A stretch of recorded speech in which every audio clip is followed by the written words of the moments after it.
پرانے زمانے کی بات ہے کہ ایک گاؤں کے کنارے ایک چھوٹا سا دیہات تھا جس میں دو بھائی رہتے تھے۔ ایک کا نام جمیل اور دوسرے بھائی کا نام شریف تھا۔ جمیل بڑا بھائی تھا، صادق اور محنتی، جبکہ شریف دل کا صاف اور سادہ مگر تھوڑا سا لاپرواہ تھا۔ دونوں کا والد فوت ہو چکا اور والدہ کے ساتھ وہ رہتے تھے۔ زندگی ان کے لیے آسان نہیں تھی مگر محبت اور بھائی چارے سے بھری ہوئی ان کی زندگی تھی۔ ایک دن گاؤں میں ایک بزرگ آئے جنہوں نے بتایا کہ قریب کے جنگل میں ایک چھپی ہوئی خزانہ ہے جسے صرف محنت، عقل اور نیک دل شخص ہی تلاش کر سکتا ہے۔ دونوں بھائیوں نے سوچا کہ یہ خزانہ ان کی زندگی بدل سکتا ہے، مگر بزرگ نے خبردار کیا، خزانہ صرف ان کے لیے ہے جو ایماندار ہوں اور دوسروں کے لیے بھلا سوچنے والے آدمی ہوں۔ جمیل اور شریف نے یہ فیصلہ کیا کہ وہ خزانہ تلاش کریں گے۔ راستہ لمبا اور مشکل تھا، جنگل کے درخت بڑے اور گھنے تھے، راستے پر کئی جاندار بھی تھے۔ شروع میں شریف نے مذاق کرنا شروع کیا، ہر چیز کو ہنسنے اور کھیلنے کی چیز بنا دیا۔ جمیل نے اسے سمجھانے کی کوشش کی مگر شریف ہنستا رہا۔ جنگل میں ایک دن دونوں ایک زخمی پرندے سے ملے۔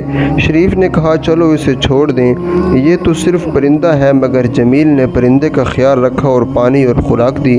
چند دن بعد وہ پرندہ دونوں کے ساتھ جنگل کے خطرناک راستوں میں چلنے لگا اور مشکل وقت میں ان کی رہنمائی کی۔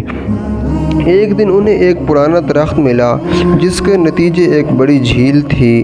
جھیل کے پار ایک پتھر پر خفیہ نقش بنا ہوا تھا جسے صرف وہی پڑھ سکتے تھے جو دل سے سچے ہوں۔ شریف نے مذاق میں نقش کو الٹا پڑھنے کی کوشش کی مگر جمیل نے اسے صحیح طریقے سے پڑھا۔ نقش نے بتایا کہ خزانہ قریب ہے مگر صرف وہی اسے پا سکتا ہے جو دوسروں کے ساتھ اچھا سلوک کرنے والا ہو۔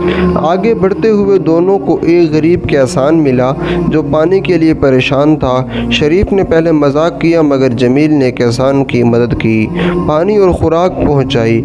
کسان نے دعا کی اور کہا، اللہ تمہارے نیک دل رکھے، یہ ہی اصل خزانہ ہے۔ شریف نے محسوس کیا کہ حقیقی خزانہ صرف مال نہیں بلکہ نیکی، محنت اور دوسروں کی مدد ہے۔ آخر کار دونوں بھائی ایک چھپی ہوئی غار میں پہنچے۔